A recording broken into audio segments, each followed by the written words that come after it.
Waste பண்ணக்கூடாது. குப்பைகளை போடக்கூடாது. சூப்பர். நிலத்தடி நீரை காப்பாற்றணுமா? சாயில ஃபர்டைலாக வச்சுக்கலாமா? சாயில்னா ஒரு மண் அரிப்புல இருந்து நம்ம அதை விடுபடணும். வேற என்ன பண்ணலாம்? வீடுகள் எல்லாத்தையும் என்ன மாதிரி கட்டலாம்? இயற்கை முறையில் வீடுகள் கட்டலாம் இல்லையா?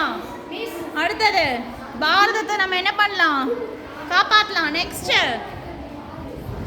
என்ன பண்ணலாம்? மண் வளம் காப்போம். மக்கும் குப்பை மக்காத குப்பைகளை பிரித்தெடுப்போம்.